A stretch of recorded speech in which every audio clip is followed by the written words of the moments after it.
Selamat pagi, jemaat yang dikasihi Tuhan. Sebelum saya menyampaikan firman, saya ingin mengucapkan selamat datang buat selamat berbakti di Elohim buat setiap jemaat yang ada di tempat ini. Dan mungkin hari ini ada yang baru pertama kali atau sedang bertamu di tempat ini. Kami ingin menyambut Anda. Boleh Anda mengangkat tangan 1, 2, 3. Ada yang jemaat baru atau lagi bertamu. Kami ingin menyambut Anda. Oh, ada. Ya, diberi salam. Welcome. Selamat datang. Setiap pagi jam 6 pagi dan jam 4 sore ada ibadah di tempat ini untuk ibadah umum. Kalau pagi, kalau masih youth jam 10, teenager jam 8.30, anak-anak jam 8.30. Anda bisa bergabung di Elohim. Puji Tuhan, kita masih dalam suasana Natal.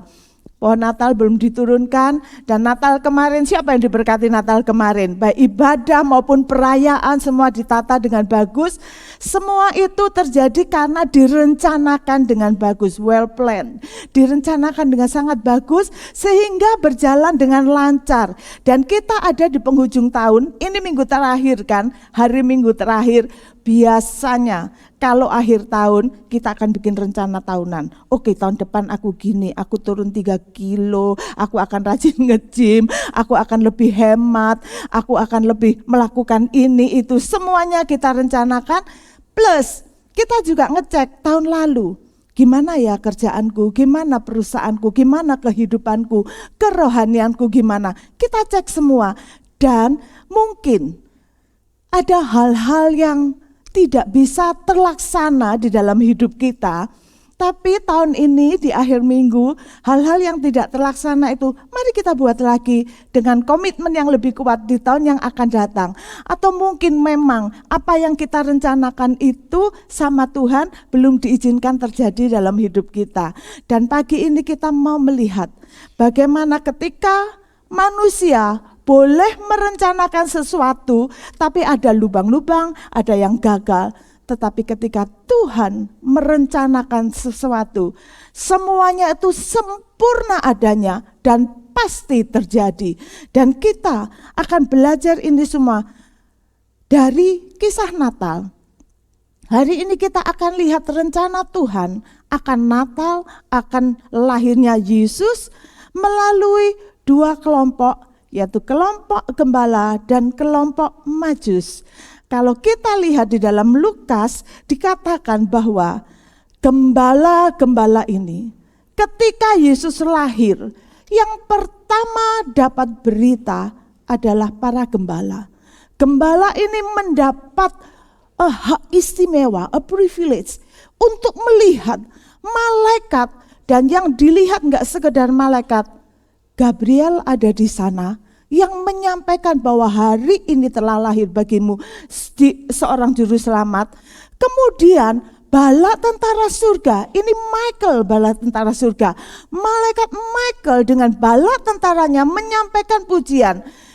Bapa di surga punya 3 panglima malaikatnya, Gabriel, Michael, dan Lucifer yang jatuh. Dan 2 panglima andalan Tuhan ini, dia memimpin, memberitahukan kepada gembala tentang berita kelahiran Yesus. Dan kita lihat gembala-gembala yang ada di tempat yang terpencil, di tempat yang tersembunyi sedang menggembalakan dombanya pada waktu malam hari. Sebetulnya kalau kita pikir, kenapa malaikat ini enggak langsung aja pergi ke tempat di mana Yesus dilahirkan? Langsung datang, oke, ini rumah tempat Yesus lahir. Dan di atas ketika Yesus lahir, dedos kayak firework, kayak kembang api, ada suara yang gemuruh dan dikatakan, hari ini telah lahir seorang juru selamat. Gabriel menyampaikan itu, dan kelompok Michael, bala tentara surga maju juga menyanyikan pujian di tempat Yesus lahir. Bukankah secara manusia pemikiran itu yang ada dalam pemikiran kita? Tapi para gembala yang dipilih oleh Tuhan untuk menerima yang pertama, kalau kita lihat hikmatnya, saudara, kalau itu terjadi langsung di rumah, di tempat kediaman Yesus lahir, ini nggak akan terjadi. Orang-orang yang di situ, orang yang di situ akan gempar, tapi nggak akan bilang gini, ada gembala yang di ujung sana loh, yang lagi menjaga dombanya. Yuk, siapa yang mau berangkat ke sana, kasih tahu mereka. Nggak akan ada yang begitu. Mereka nggak akan bersusah payah menemui gembala untuk menyampaikan itu, karena gembala itu pekerjaan paling rendah. Mereka terabaikan, dalam arti kata mereka dianggap ya udah ada di atas gunung. Nggak perlu pendidikan tinggi untuk jadi gembala. Diperlukan kesetiaan, dan kesetiaan diperhitungkan oleh Tuhan. Dan Tuhan mikir kalau aku dan kalau di dalam rumah itu gak akan gembala yang setia, yang tekun, yang memiliki integritas. Karena gembala ini gak ada yang lihat, dia tetap jagain domba. Dipuji gak dipuji, dia jagain domba. Dan ini Tuhan mau mendapat beritanya. Karena setelah berita disampaikan kepada gembala, apa yang terjadi? Gembala ini dari tempat yang terpencil, dia turun. Bukankah pada saat itu malaikat Tuhan menyatakan kemuliaannya, dan gembala-gembala ini mendengar dalam ketakutan ketika mendengar berita itu. Begitu malaikatnya menghilang, pergi, gembala langsung, yuk kita lihat, kita buktikan. Dan ketika gembala turun, dia akan melewati rumah-rumah yang ada di daerah sana. Sehingga orang-orang akan berpikir, kenapa ini gembala? Jadi demikian perfect, demikian sempurna Tuhan memikirkan itu. Yang dari atas ini turun sehingga berita itu dari ujung sampai kepada kota, di tempat itu semua orang terjangkau. Semua orang mendengar berita tentang kelahiran ini. Karena Tuhan memulainya dari tempat di mana orang tidak diperhatikan. Kalau hari ini saudara merasa, siapa saya? Apakah Tuhan memperhatikan saya?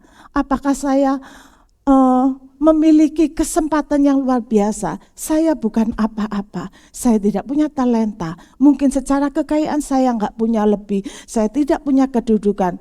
Percayalah saudara, Tuhan terlalu mencintai saudara untuk melupakan saudara. Dia lihat setiap saudara.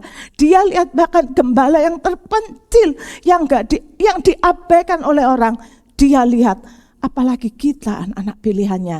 Jadi hari ini, di akhir minggu ini, kita boleh berkata, Tuhan peduli sama aku. Amin. Dan ketika Tuhan yang mempedulikan ini, membiarkan gembala datang ke sana. Mari kita baca di dalam Lukas 2 ayat yang ke-7. Apa yang dikatakan oleh malaikat? Apa yang diberitakan kepada mereka? Di dalam Lukas 2 ayat yang ke-7, peristiwanya, situasinya adalah waktu itu Maria tiba waktunya bersalin dan ia melahirkan seorang anak laki-laki, anaknya yang sulung, lalu dibungkusnya dengan lampin dan dibaringkannya di dalam palungan karena tidak ada tempat bagi mereka di rumah penginapan. Selanjutnya ayat yang ke-12. Jadi ketika situasinya Maria melahirkan, ayat yang ke-12 dikatakan malaikat berkata kepada gembala, dan inilah tandanya bagimu, kamu akan menjumpai seorang bayi dibungkus dengan lampin dan terbaring di dalam palungan. Beritanya kepada para gembala. Dan di ayat yang ke-16, realitanya ketika gembala mendatangi tempat itu, lalu mereka cepat-cepat berangkat, para gembala, dan menjumpai Maria dan Yusuf dan bayi itu sedang berbaring di dalam palungan. Sampai sini, berapa kali saya selalu berkata bahwa sesuatu yang ditulis di dalam Alkitab, ketika itu diulang, dan diulang, itu berarti Tuhan ingin kita alert, kita lihat. Kenapa? Ini diulang sampai 3 kali kata palungan. Pertama, ketika Maria melahirkan Yesus, dan tidak menemui apa-apa di tempat itu, nemuin palungan, ditaruhnya di dalam palungan. Kalau saya baca di Alkitab, saya nggak pernah menemukan Yesus lahir di kandang. Alkitab tidak menulis Yesus lahir di kandang.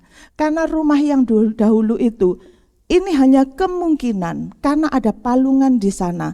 Rumah dahulu itu susun dua, yang di atas itu tempat mereka tidur, tempat mereka tinggal. Di bawah itu suka dipakai sebagai gudang dan juga dipakai sebagai tempat kalau binatang ternak mereka berteduh. Itu bisa terjadi. Tetapi seringkali binatang ternak itu berada di padang yang luas. Jadi lebih bersifat gudang tempat nyimpan makanan. Ini yang kalau kita lihat situasi rumah zaman dahulu. Atau kemungkinan juga karena di palungan Maria menemukan di gua, diperkirakan di gua karena nggak ada rumah di penginapan. Tetapi Alkitab tidak pernah menulis Yesus lahir di kandang. Yang ada hanyalah nggak ada tempat di penginapan, ditidurkan di palungan. Itu saja. Mungkin di kandang mungkin. Nah, palungan ini disebut 3 kali di dalam Alkitab. Why? Kenapa Yesus kok lahirnya di palungan? Kenapa? Bisa enggak sih waktu Maria dalam keadaan hamil besar kesakitan mau melahirkan, dia ketuk rumah-rumah. Ada kemungkinan enggak? Oh, tuan rumah itu, aduh ini ibu yang kelelahan, kelihatan lelah, dia mau melahirkan, kasihan. Oke, dapur saya masih kosong, silakan yang ada di dapur keluar semua. Dapur akan lebih hangat bagi seorang ibu yang keadaan hendak melahirkan dengan perut besarnya. Ada kemungkinan sehingga Yesus lahir di daerah dapur, di dalam rumah, benar. Bisa kan? Tetapi Tuhan merencanakan yang lain. Tuhan tidak merencanakan Maria dan Yusuf ada di dalam rumah. Dia rencanakan Maria melahirkan di luar rumah, di tempat palungan berada. Karena saudara, berita pertama diberikan kepada gembala. Bagi gembala, palungan itu langsung nyantol sama mereka. Ketika berita disampaikan, dia ada dibungkus kain lampin, ada di dalam palungan, otomatis gembala mikir, oh palungan, itu tempat kami meletakkan makanan binatang kami. Palungan, orang biasanya naruh palungan di mana? Kami tahu. Dan tidak semua orang punya palungan di kota itu. Bukankah mereka yang kurang mampu hanya bisa memberikan 2 merpati sebagai korban? Berarti enggak semua orang punya binatang ternak. Jadi gembala bisa tahu ada di sini palungan, kira-kira yang punya palungan adalah mereka yang punya ternak. Kira-kira rumah yang ada palungan ada di sini. Biasanya mereka simpan di sini. Langsung nyambung saudara. Dan ini direncanakan Allah dengan sangat detail. Karena Allah begitu mengasihi kita. Dia ingin manusia ketika diberitahukan tentang kelahiran itu langsung ngerti di mana. Langsung nyantol, langsung ngerti. Kalau Yesus lahir di dalam rumah misalnya. Terus di dapur, apa yang ditemukan? Oh, ada kuali yang besar, kuali ya wajan. Ada kuali yang besar, hangat sini, udah ditaruh di situ karena nggak siap tempat tidur baby. Atau oh, aku taruh di bantal-bantal di sini, bisa dilakukan situ. Bagi gembala, kalau misalnya Yesus terlahir di dalam rumah, kemudian ditemukan di kuali, gitu, misalnya begitu kan, gembala kan mikir, kuali, apa itu kuali? Yesus akan sulit ditemukan. Tidak semudah ketika dia ada di dalam palungan. Oh, saya ingat ketika Olimpiade. Ketika Olimpiade, saya ingat yang ini loh, yang dikasih tulisan, ranking 1, ranking 1. Olimpiade yang terakhir, 250 peserta. Jawaban pertama yang begitu mudah itu udah ada yang gugur. Sampai kita celah-celah itu ada pastoral yang gugur. Kamu kita aja nggak bisa, saya ingat banget itu. Sampai dari pertanyaan demi pertanyaan tersaring. Mereka yang gugur nggak bisa jawab pergi ya kan. Sampai kira-kira 8 besar. Lupa antara 6 atau 8 besar. Pertanyaannya, apa yang dibuat buka mur? Jawabannya tuh obeng, saudara. Tapi satu ibu ini guru sekolah minggu, nggak tahu ada nggak dia hari ini, Muji ini. Dia gugur, saya, kamu eman banget. Kan saya sebagai tim Sunday Gang, support guru sekolah minggu saya tepuk tangan. Kamu gagal gara-gara obeng, oh my God, itu obeng gampang banget jawabannya. Dia bilang, aku gak ngerti Teda obeng itu apa.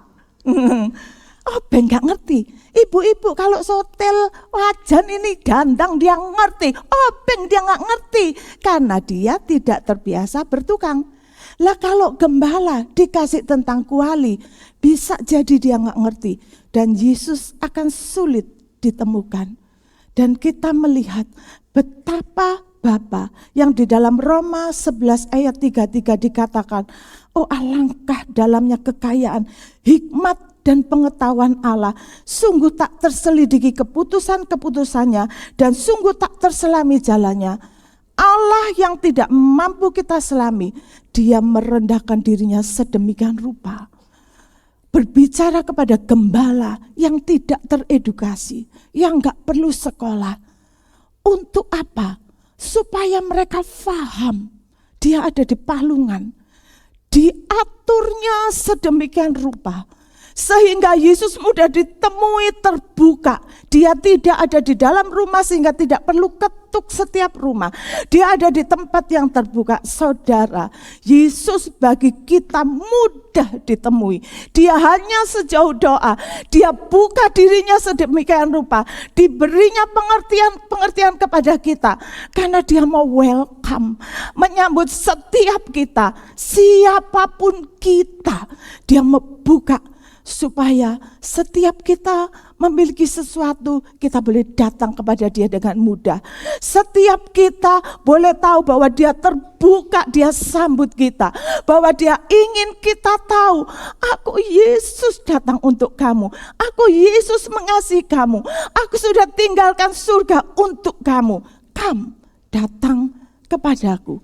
Diberitahukannya hal ini, ditaruhnya di palungan, agar hal ini dikenal. Bersyukurkah kita pada Tuhan? Ketika kita membaca kisah Natal sekarang, mari kita ingat hal ini. Mari kita ingat bahwa dia datang untuk kita. Bahwa dia begitu mengasihi kita. Bahwa Bapa sudah merendahkan diri sedemikian rupa untuk kita. Supaya kita faham, supaya kita bisa menemui dia, supaya kita bisa supaya jalan kepada dia terbuka, semua orang diterima. Tidak ada yang tertolak di depan Bapa. Setiap kita diterima, bahkan sampai dipikirin gimana caranya supaya aku bisa menerima mereka. Mari bersyukur atas keselamatan, atas Yesus. Kalau kepada gembala ditunjukkan palungan, kepada para majus yang tertulis di dalam Matius 2, kepada para majus ditunjukkanlah bintang. Berbeda gembala dengan palungan, majus dengan bintangnya. Kalau kita baca di dalam Matius 2 ayat yang pertama, dalam Matius 2 ayat pertama, sesudah Yesus dilahirkan di Bethlehem di tanah Yudea pada zaman Herodes, datanglah orang-orang Majus dari timur ke Yerusalem. Ayat 2, dan bertanya-tanya, di manakah dia, raja orang Yahudi yang baru dilahirkan itu? Kami telah melihat bintangnya di timur dan kami datang untuk menyembah dia. Ayat 3, ketika Raja Herodes mendengar hal itu, terkejutlah ia beserta seluruh Yerusalem. Hari itu Alkitab menuliskan bahwa para Majus ini dia menempuh perjalanan seperti firman kemarin ya, menempuh perjalanan jauh yang gak mudah. Jarak antara tempat mereka ada sampai ke sana kira-kira 4 bulanan. Jadi perjalanan yang gak mudah hanya berdasarkan bintang. Tetapi kalau kita baca, ketika mereka dari timur menuju Yerusalem, sampai di Yerusalem, mereka kehilangan arah. Karena bintang itu tidak lagi menjadi petunjuk jalan. Seperti saya bilang, Pak Gembala juga bilang, internet hilang, GPS hilang, map Google atau map ini hilang. Jadi nggak tahu kemana, sehingga mereka bertanya-tanya kepada semua orang. Di dalam Mazmur 147 ayat yang keempat, kalau kita baca, Ia, Allah, menentukan jumlah bintang-bintang dan menyebut nama-nama semuanya, Allahnya kita. Yesaya 40 ayat 26 dikatakan bahwa Dia tahu semua nama apa semua yang ada di langit. Dan yang menarik, ketika Bapa memanggil nama mereka sekaliannya, satu pun tiada yang tak hadir. Oleh sebab Ia Maha Kuasa dan Maha Kuat. Jadi saudara, kalau hari itu bintang itu tidak terlihat, ini bukan satu kebetulan. Ini sesuatu yang direncanakan oleh Tuhan.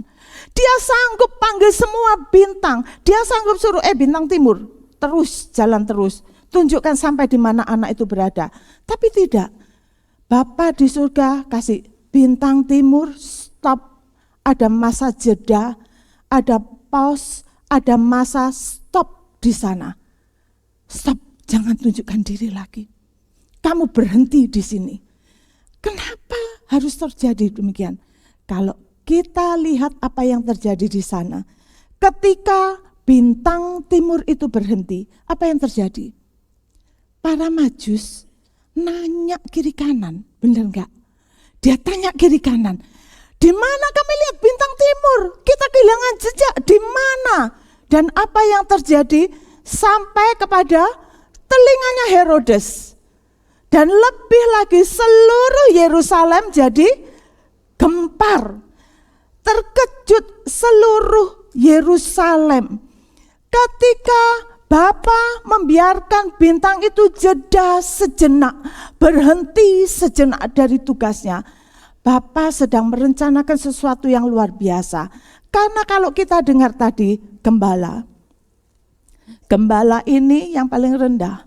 Gembala yang paling gak ngerti apa-apa, yang gak sekolah, yang gak ngerti, gak bisa. Kalau ngelihat bintang gak mungkin bisa. Yang terendah diberi berita itu oleh Bapa di surga. Sekarang giliran orang-orang Yerusalem,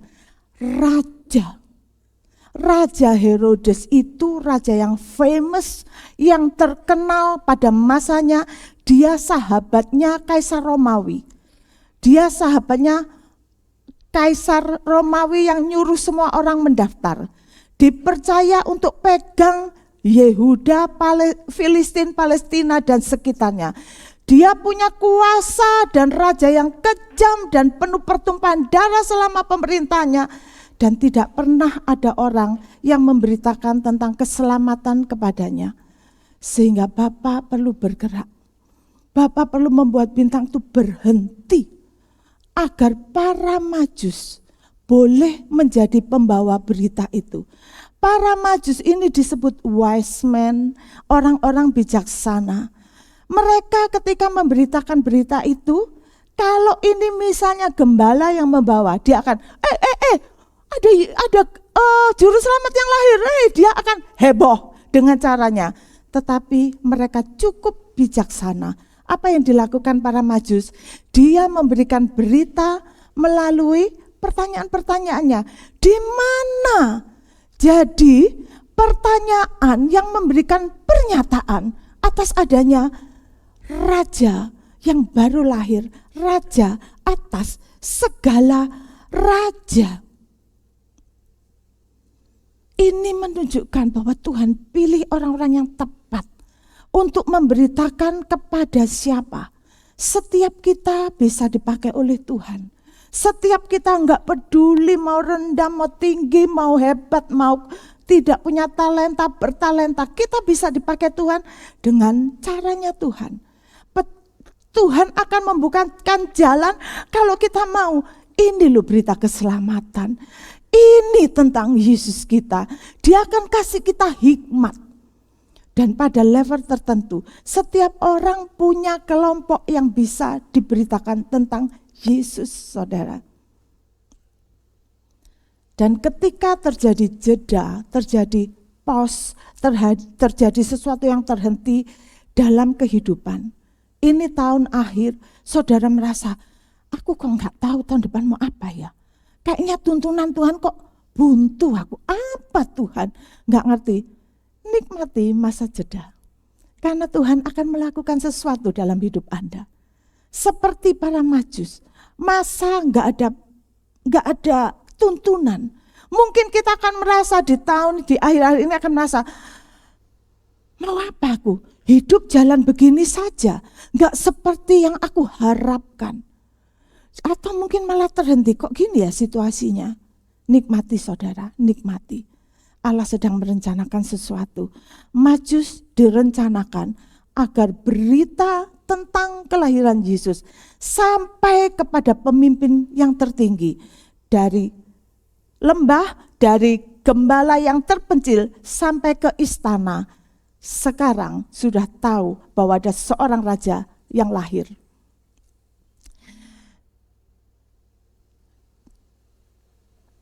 Dan ketika kita mengalami jeda, mari terus melangkah mengikuti alurnya Tuhan. Pastor Mike, ada seorang pastor di Amerika. Seorang pastor yang terkenal di Amerika, tapi beliau ini adalah orang Timur Tengah. One day dia diajak oleh Dr. Angus, temannya, yuk kita pergi naik Bukit Sinai, melihat napak tilas perjalanan ke Bukit Sinai. Kita akan lakukan 11 hari. Mungkin ada saudara yang pernah naik Bukit Sinai ya, waktu ke Israel.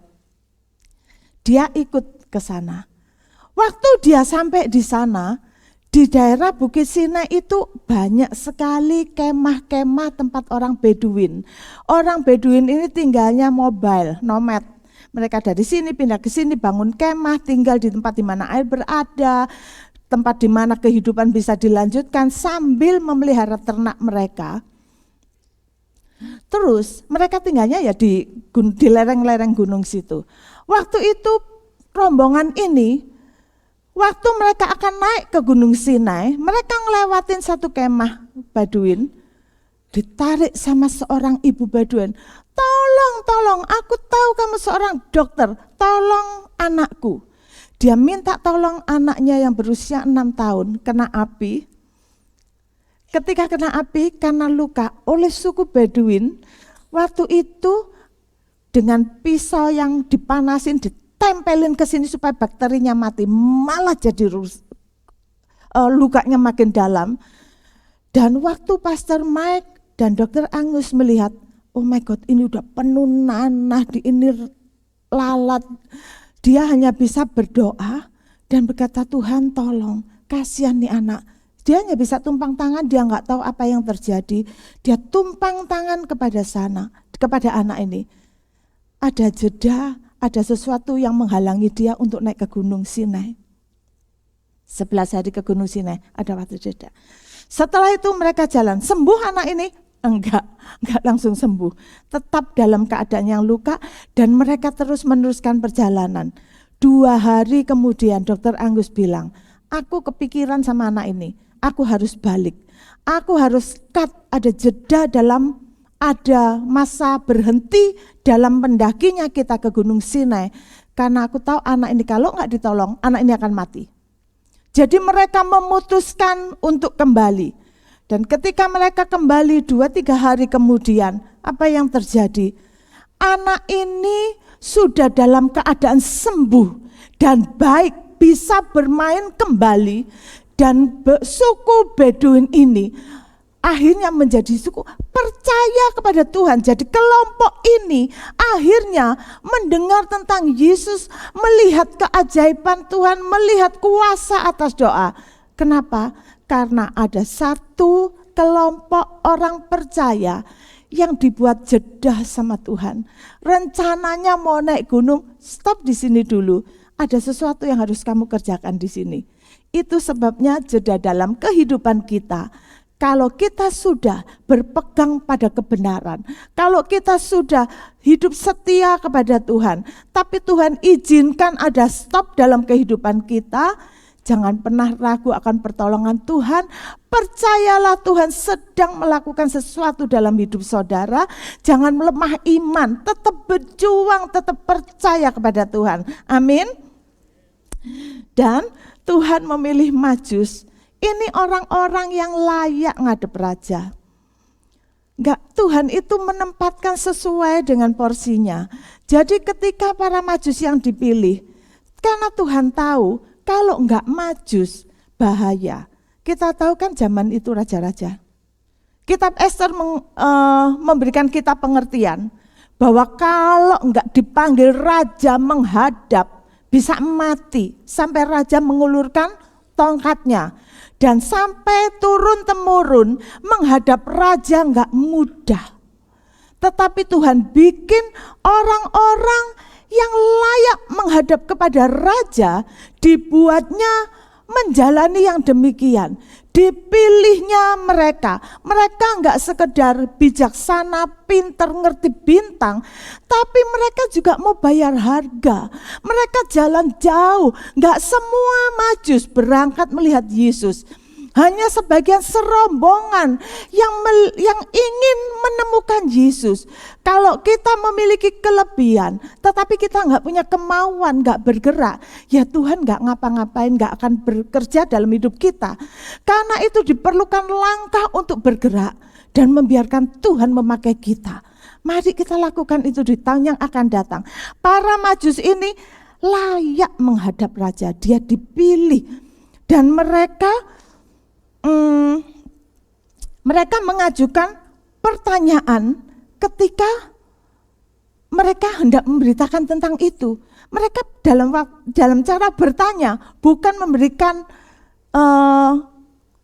statement, perkataan-perkataan yang membuat Herodes, kamu harus percaya begini-begini. Enggak. Jadi Tuhan juga beri kebijaksanaan, dan apa yang terjadi, mereka tidak sekedar didengar oleh raja, mereka juga ditemui oleh raja. Sebelumnya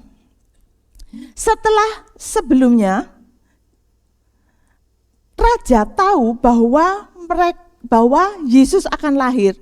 Jadi kalau kita baca di Matius 2 ayat yang ke-7, lalu dengan diam-diam Herodes memanggil orang-orang Majus itu dan dengan teliti bertanya kepada mereka bila mana bintang itu nampak.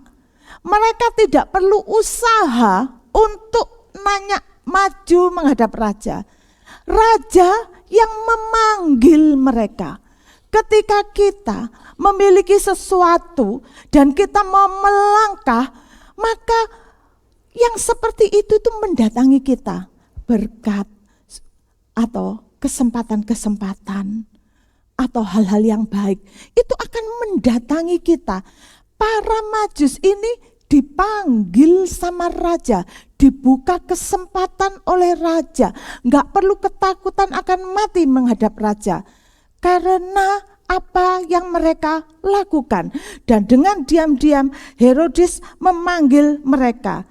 Dan kalau kita baca di ayat yang keempat, atas gerakan para Majus ini, Matius 2 ayat yang keempat dikatakan, maka dikumpulkannya semua imam kepala oleh Herodes dan ahli Taurat bangsa Yahudi, lalu dimintanya keterangan dari mereka di mana Mesias akan dilahirkan. Saudara, kita baru tahu bahwa di Yerusalem itu ada imam, ada ahli Taurat. Pertama kali Alkitab menulis mereka ada, eksis, itu ya di saat ini.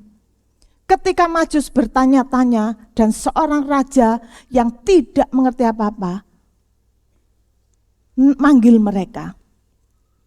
Tapi kalau kita lihat mereka sebagai pemimpin rohani, bukankah tadi kita baca bahwa seluruh Yerusalem juga terkejut, menunjukkan mereka ini ada, imam kepala ada, ahli Taurat ada, orang-orang yang mengerti firman, orang-orang yang dipakai Tuhan memimpin memberitakan firman.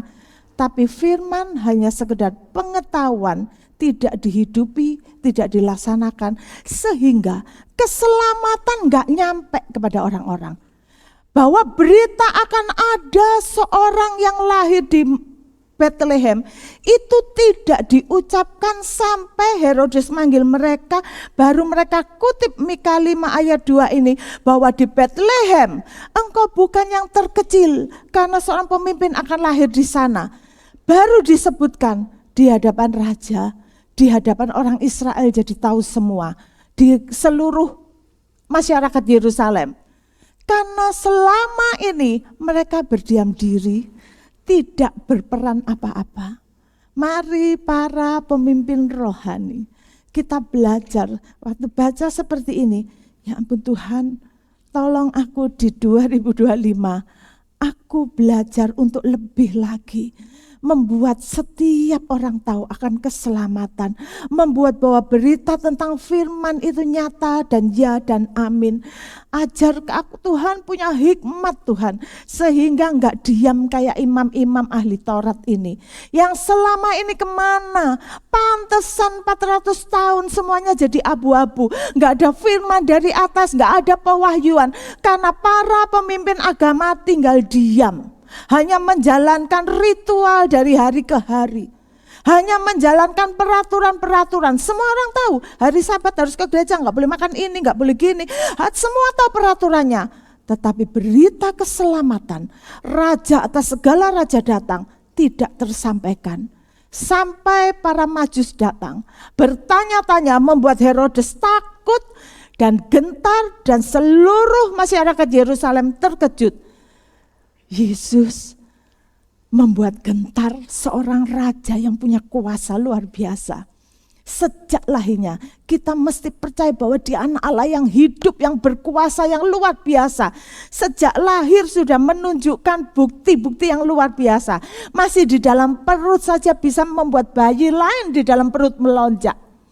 Di dalam perjalanannya, selama Maria perjalanan sampai pada kelahirannya Maria dan Yusuf, saya membayangkan, opini saya, pendapat pribadi saya, pastilah Maria dan Yusuf ini mendapat sesuatu karena dia mengandung seorang Yesus.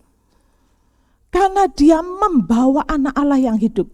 Tidak pernah sekalipun malaikat memberitakan apa-apa kepada mereka berdua. Sampai Yesus lahir itu enggak ada berita apapun. Tapi mereka sanggup jalani dari awal sampai akhir dengan taat dan tekun. Satu, karena mereka dipilih Tuhan, karena mereka memang orang-orang yang taat, tekun, keturunan yang benar dipilih. Tetapi saya membayangkan karena ada kekuatan ketika kita mengandung Yesus. Kalau saudara punya Yesus di dalam, ketika kita mengandung Yesus, apapun boleh terjadi. Kita punya kekuatan menjalani bahkan yang paling sulit pun dalam hidup. Gak gampang jalan dalam keadaan hamil besar, jalan jauh, sesuatu yang tiba-tiba diberitakan. Gak gampang. Lahir, tok-tok semua pintu, gak ada yang bukain, gak ada yang bukain, gak ada yang kasih tempat. Sampai anak laki-laki pertamanya itu ditaruh di palungan. Ini bukan hal yang mudah. Tetapi ketika dia mengandung seorang Yesus, dia punya kekuatan jalan itu semua. Mari saudara, kita simpan Yesus dalam hidup kita. Ketika kita mengandung Yesus, kita ini mempelai Allah. Mempelai Allah, jadi bukan karena aku kalau pria enggak. Pria wanita di hadapan Allah sebagai mempelainya. Ketika kita mengandung Yesus, ada Yesus dalam hidup kita. Ketika kita jaga itu, kita pasti punya kekuatan. Dan saudara, ini kesempatan saudara juga untuk kasih tahu kiri kanan. Di tahun akhir tahun itu biasanya banyak orang bikin rencana, banyak orang bingung, banyak orang yang dan kan tahun lalu kayak gini, ngitung semuanya itu dalam keadaan down, kehidupan kayaknya down. Ini kesempatan kita memberitahukan tentang Yesus dan mengajak mereka, isi Yesus dalam hidupmu. Ini kesempatan kita, amin. Dan ini yang terjadi ketika Yesus lahir dan sampai kepada Herodes. Herodes mengumpulkan semua ahli Taurat dan mengumpulkan semua imam kepala. Herodes jadi tahu bahwa akan ada kelahiran di Bethlehem dan mereka berangkat ke Bethlehem. Yang menarik adalah ketika mereka pergi ke Bethlehem, para Majus ini, kok Herodes itu enggak nyuruh salah satu pegawainya? Kok enggak ada orang Yerusalem yang kaget itu tadi ikut kepada dia? Karena berita tentang kelahiran ini tidak pernah digaungkan. Kaget sesaat, tapi karena tidak dihidupi, itu gak bawa dampak. Kita boleh kenal firman, kita tahu firman, kita baca, hafal firman, tapi kalau kita tidak menghidupinya, kalau kita nggak mengalaminya, kita nggak akan sanggup, kita nggak akan kepingin, bahkan nyari sampai ketemu anak itu, nggak akan bisa. Nah, ini yang terjadi, tidak ada satupun yang ikut, nggak peduli atas hadirnya juru selamat, nggak peduli atas adanya pertolongan, dan dunia mengalami ini. Sekarang di TikTok, di Facebook, kurang apa para hamba Tuhan, para orang-orang percaya mengupload semua tentang Yesus, tapi tidak semua orang peduli dan ikut mencari Yesus. Karena itu anak-anak Tuhan, jemaat Elohim yang dikasih Tuhan, yuk kita belajar. Mereka mau terima, mau enggak ikut cari, tapi kita terus seperti Majus berjalan cari Yesus sampai ketemu, mengalami Yesus, melihat dia, menjamah dia, dan datang mendekat kepada dia. Ini para Majus. Dan setelah mereka ketemu dengan setelah mereka keluar dari Yerusalem, bukankah Alkitab menulis bahwa mereka melihat bintang itu kembali? Jadi Allah yang sanggup memanggil para bintang, gak ada satupun yang bisa nolak. Bintang timur stop. Terus para Majus bergerak. Sudah selesai, sudah diberitakan, Herodes sudah tahu, seluruh Yerusalem sudah tahu. Oke, bintang timur, sekarang kamu waktunya kerja lagi, muncul lagi. Dan ketika para Majus melihat itu, bersukacitalah mereka. Kita dengar firman-Nya, ya kan? Ini rencana Allah atas keselamatan. Kita belajar dari gembala dengan palungannya. Kita juga belajar dari Majus dengan bintangnya.